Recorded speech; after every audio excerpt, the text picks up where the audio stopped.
All right, welcome back to another video, everybody. It's Tuesday. It's not raining. We cut hay yesterday. Devin went to go with Ted today. He just called me. The tedder has broke. He's coming home with the tedder, and he said something about casting and braking. So we'll see when it gets here what we're up for. I just sweep the shop, got it ready for the big operation for whatever has to come in. And so far the tedder is going to be coming in, and we'll see. Everything's ready. We're ready to fix. Now this tedder is like a 1980s Claas Valto 6-spinner. I think it's a 6-spinner. Yeah, it's a 6-spinner. Anyways, really good tedder. Never had any issues with it besides breaking teeth. Had it for many years. Like I said, since the 80s till today. So we'll see what lies in store for us today. We just wanted to get some tedding done so we can get some dry hay done, but of course 4 weeks we've been waiting to make dry hay. This tedder could have broke 4 weeks ago, then we could have had 4 weeks to fix it, but now that it's, you know, hay's ready to be made, it'll break now. So that's the problem we have. These are still the augers for the combine. We're waiting on parts. I'm fixing stuff. I'm cleaning up. Still got a lot to clean. Did some oil change. Did the oil change on the Kawasaki. I just did an oil change on that. It was a little bit over the oil. It's still in the braking oil, so figured I'd change it. And I went ahead and disconnected this stupid seatbelt alarm thingamabobber, and I just spliced in one of these bad boys so the two wires are connected at all times. Genius. And it works. Hours, I think we had 334 kilometers on it, and 54 hours, so whatever. I think it's supposed to be changed at 100 hours or whatever, but I went ahead and changed it, so that's done. Gotta do some car oil changes now, but I'm gonna wait for that tedder to get here, and I'll show you what that's all about. That should be fun. So this is the tedder. You can see we got a crack here. That has probably been there for a while, but then it also cracked this. And that kind of goes to the gearbox. You can see it's just welded around, and there's a plate on it. So we'll be able to take that plate off and re-weld it. Same for this too. We'll be able to weld that up. It's not that big of a deal. I'll get some bolts and try to take it off. Alright, this is where we're at. The shaft had snapped going into the gearbox and broke the weld onto the gearbox. And this plate here cracked, but 4 bolts, the whole thing came off and we picked it up. Now we're just gonna unbolt the gearbox. And we're gonna have to change that shaft. We're gonna have to change everything's gonna have to come out for that. Basically a new gearbox. So yeah, it's not gonna be put together today.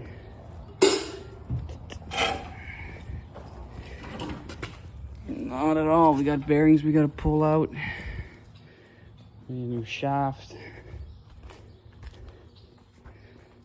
See what we can do. All right, so my brother went. Well, he called a couple people. Called my uncle. See if he can borrow his tedder. He didn't answer the phone, so he called our other neighbor, Pat, where we borrow or we rent land with. We farm together, so he's got the same setup, same actual tedder as us. He just has a 4-spinner, I believe. But as for this, we're gonna be a while fixing this. Certainly not gonna get fixed today. We need to order parts. We have to get this shaft out of the gearbox. We have to take the gearbox out and push out. I'm thinking maybe this other side will be different, but I think it's the same. Yeah, we just have to try to get that shaft out so we can get a whole new shaft to go in here. And then that's just minor, we can weld that. And we got to get this out of this bearing also. It's going to be pretty difficult because it's been in there for a while. So that's my job for today. The sun is shining though, and my brother said the hay is starting to dry, so thank goodness for that. This is probably the oldest piece of hay equipment we have left on the farm. Probably one of the oldest pieces of machinery we have, next to the well, the grain mixer and the manure spreader. They're pretty old, but this is 740 Volto. These brand new, around 35,000, I think, somewhere around that. So let's try to save this, shall we? We got a couple more bolts. Hang on, 3/4 up in here. I don't know what I'm gonna solve though by taking this part off. We really have to, I think maybe come from the front, because there's a C-clip there. I don't know. I don't know if that whole shaft will come out. I'll take some more stuff apart and get back to you guys. I'm gonna check out this gear oil. Clean you off here. I think we forgot to change the gear oil on this about like 30 years ago. I think we forgot to change the gear oil on this about 30 times in the past 30 years. Because, well, she looks a little due for a change. So I managed to unbolt the other side, and it did slide off a little bit, but I don't know. I might have to take out the front. That piece might slide out, because there must be there's 2 sun gears and a pinion in the middle, I believe, driving that. So we're getting there. And I also noticed on this side, he's cracked through. She would have done the same thing on the other side. So that's what happened. This broke, flexed it down, put strain on here. Once that broke through, broke the shaft. So we'll be sure to be welding that up. All right, so I figured it out. Tried pulling the gearbox in this end here, which engages with here to make the other side spin. That's what's holding it from sliding out. It's the little roll pin that has to come out, and then hopefully we should be able to pull that gearbox out. Try not to hit my phone. All right, so we got that roll pin out and the shaft came out along with the gearbox. It is on the bench, so we can dissect it further. So I've concluded it's a single shaft running right through, and there's one gear running the other gear. I thought it'd be double for some reason, separate shafts, but it's all together. So I'm gonna have to punch the bearing out. I guess. No, I have to. I don't know how to freaking take this sucker apart. Can the shaft slide? The shaft's not gonna slide through the bearing. Maybe if I hit on it at the end here, something will happen. I don't know exactly how to get that out. So we'll clean it up, hit on it a little bit, and go from there.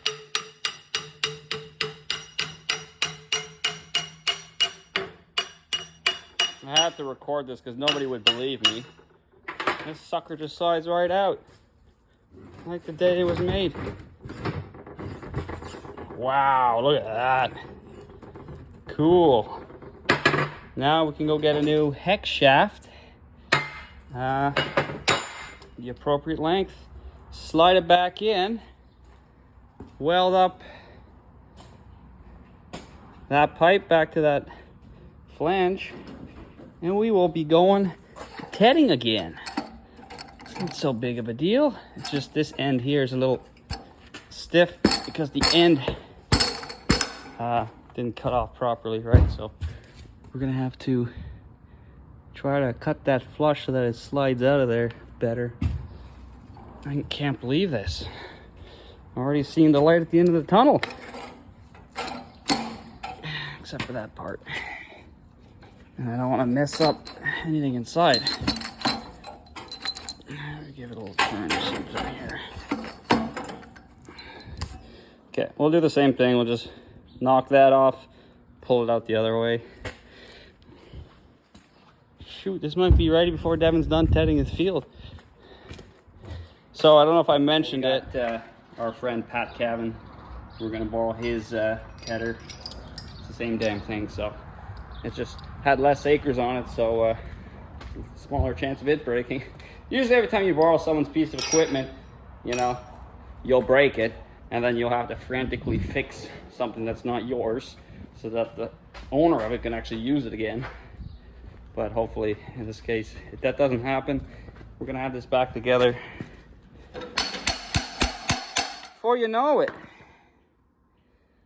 I'm gonna have to get a GoPro so I can do hands-free filming here. Okay, so this is the other half I just pulled out from the other side. You can see that is how she broke. So what I've concluded, it is a single shaft going straight through the gearbox. So to reassemble, we basically have to put everything back together and then slide the shaft through the pipes, through the gearbox, out to the other side, connect our little ears here, and then bing bang boom, it's all done. So I thought it was two pieces with two gears, but it's not. The biggest problem we're gonna have now once we reassemble everything is make sure everything is timed properly so that we don't get teeth smashing once they start spinning. So I don't know exactly how we're going to do that yet, but for now we're going to run to the machine shop and order 6 or 7 feet. I don't know, how long are you? 61 inches, just over 5 feet of 1/2 inch hex.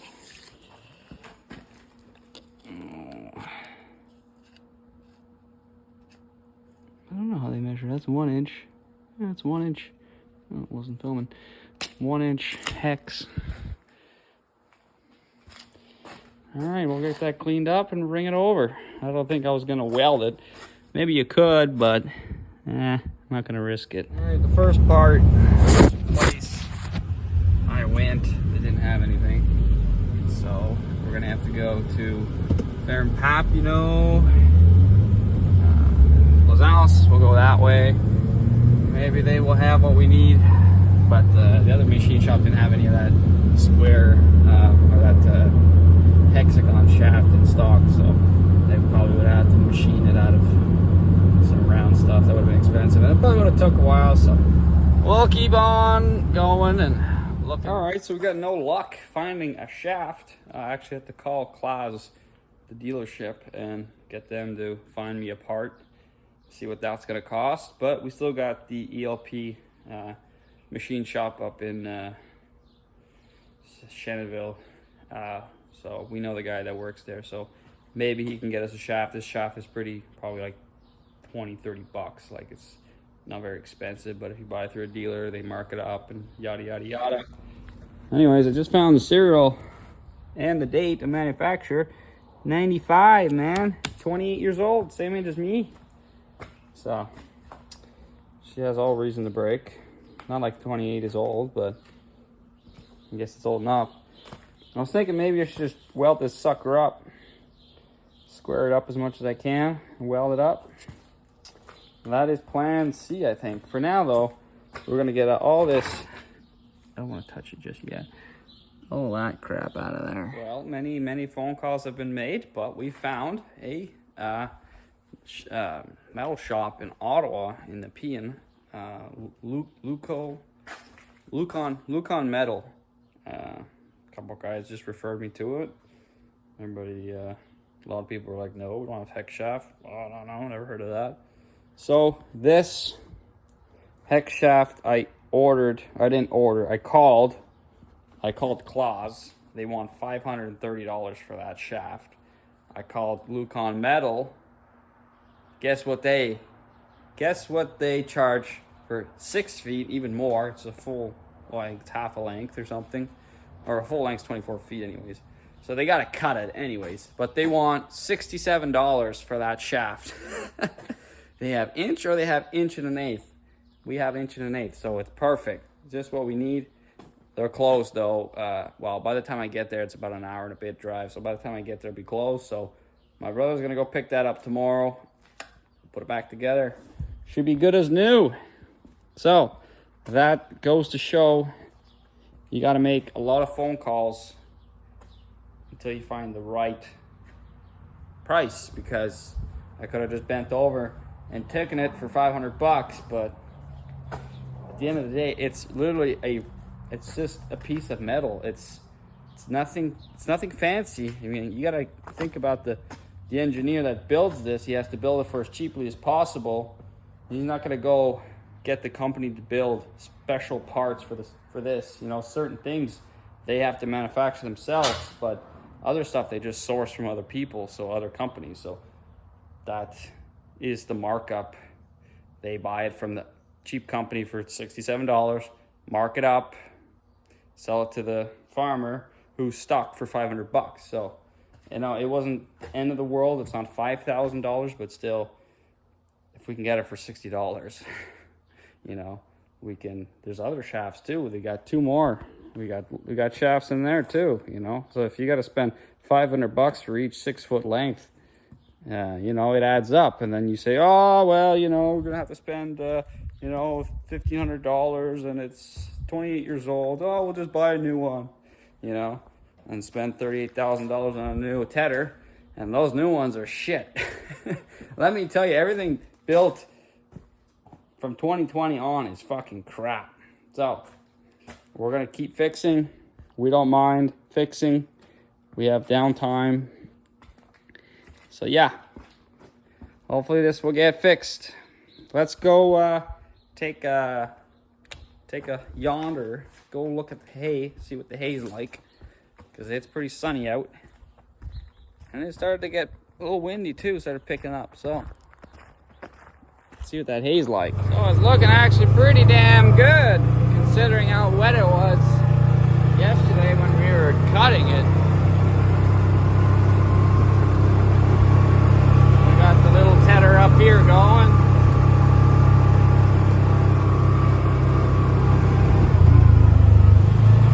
Pretty good. Look at the size of that.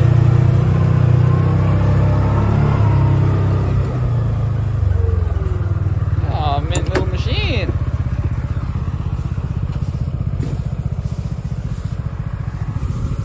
That's what we need. Pretty good, eh? Huh? Fucking painful. It's tiny. Oh. Wow, I'm glad we have it. Fuck.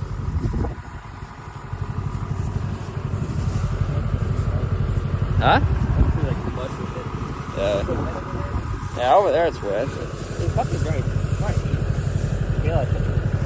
I'm making sure this one's not gonna break. So we need though these little well, when it breaks off, you don't lose them when they break off, right? Yeah, I think I'm running it too hard. Yeah, you're touching the ground there.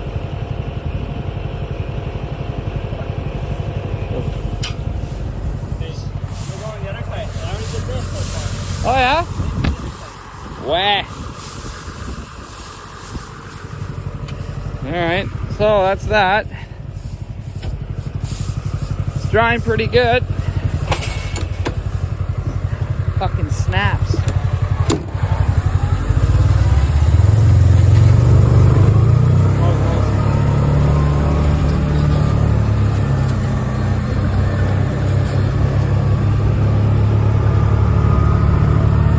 Oh, he hasn't even done the other side yet. He just started here. That's how slow it is. I don't know about Devin's tedding job, but the hay's looking pretty dry. It's quite the small little tedder that we're using right now, but it does the job. So it's about 4:30 now, and he still hasn't done half the farm, but go a little quicker maybe. Anyways, I'm getting the baler ready. It's tomorrow. maybe not tomorrow, but the day after we'll be baling. And I don't want to be running around, and also want to try out a new leaf blower.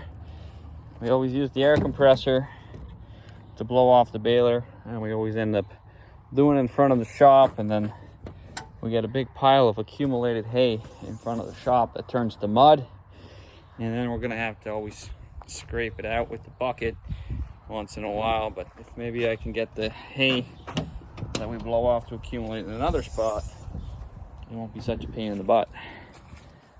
Anyways, so I do this every time I start baling.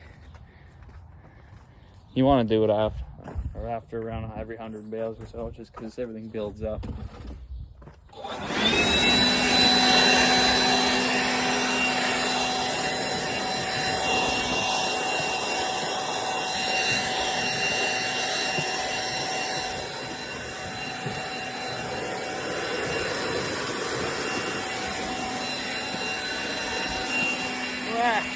Well, I gotta lie, I'm pretty impressed with this leaf blower. It really does a shitty job. I thought it would do a lot better than that. They can't get half of the shit the air compressor can get. So I'm just gonna put it right there. I'm just gonna move ahead. Maybe I'll try to push this close here. We're gonna forget about it and just let the wheel take care of it. No, I'm kidding. It's not too bad. It'd actually be good if I had like a mount or something. I can mount it out here just so I can blow it off at the end of the day out in the field, not in the yard. But at the end of the day, you don't really want to do that. You want to just kind of go home and get out of the tractor. So yeah. We'll just do the big stuff, I guess, with this, and then do the fine stuff with the air compressor. It does a better job. Now we're just servicing the baler, getting it ready. We just blew it all off the air compressor. Now we're just greasing the bearings, just admiring my beautiful DeWalt grease gun, and just remembering the story behind the grease gun. We used to have those old manual hand pump grease guns. I'm sure many of you still have them, but I remember we would have to buy a new one probably every year, and they were about $80, and we could never get them to work properly. Like, they were always, we couldn't get them to prime. They always had air in the line, and we had to frig around with them for so long. And I just, one day I said, I have enough. That's it. I'm gonna go buy myself a brand new, $400 grease gun, and I did with my own money. I figured, mechanics buy their own tools. Well, farmhands can buy their own tools too. So I did, and that's been, I don't know, 3-4 years now. We haven't had a single problem with it. You got this screw at the top here. You can unscrew that to prime it. You unscrew that maybe 2-3 turns, let it run. As soon as you hear it close up, pump, and she goes. Never an issue. I'm sure there's other good ones like Makita and all, or Milwaukee and all those other ones. But I found the DeWalt at, oh my god, I can't. It is pretty heavy. But I found it at the co-op, and I just bought it. It was kind of one of those splurge, rage buys, I was just raging, I was just pissed off. Fuck this, fuck greasing, fuck these manual pumps, just threw it in the scrap pile. I'm going to buy, go buy my own. Man up, bought it. So yeah. And it's beautiful. We ended up changing in the end. We went all out, invested our big monies, and got this lock and lube. The actual stock ones for these are pretty junk. Let it kind of just push them on, and they don't really hold. But these, they hold very good. We went all out, fancy. We got a pretty good setup. So I charged the farm rent for the grease gun, because you know it's mine. So they got to pay me like $3 a month just to own it or to use it, you know. And they have to pay for the grease and pay for the battery. So it's a pretty good deal for me, you know. I'm actually making money. I think in about 25 years we'll have her paid off, and I think we can maybe invest in like a whole fleet of grease guns, you know, and just kind of rent them out farm to farm and make some good money. So I think we're gonna keep doing that. Just business, you know. Business is nature. Business is my nature, you know. So anyways, we're just gonna get done greasing here, and yeah, we'll be bailing by tomorrow or Thursday. Thursday night's gonna rain, so maybe we'll go Wednesday, you know, make them a little bit wet. So the overall review of this baler so far is we like it pretty good. We've had a couple issues. Well, operator error. I didn't close that cover before, and we got net wrap around that shaft that feeds from the gearbox, and then we got net wrap into the gearbox and ate out a seal. That was mostly my fault because I didn't put the shield in place, but the shields are pretty stupid. The other thing is the drive on this side has a shaft. Yeah, hard to see now. And here, this bad boy is held on. So this is a bolt that goes onto the shaft to hold it from sliding back and forth and around. And that is supposed to have a hole in the shaft where it sits in, but it doesn't. It sits right on the spline. So that sucker, we thought it was like a manufacturing mistake. We thought maybe they put it on the wrong side of the shaft. So we took everything off and spun it around, try to get the bolt to go into the hole into the shaft, but there was no hole in the shaft. There's no keyway, there's nothing. It's just a bolt hitting the shaft. So we just tighten it down, and every now and again it gets loose and starts to walk back and forth, and the chain will start to hit into the guards and stuff. Kind of weird. I don't know why, but that's how they kind of built it. So we have around 6,600 bales, I want to say, on this. We've had it for 3 or 4 years. I don't know if it was 2019 or 2020. Let's go. We'll see. I'll tell you exactly.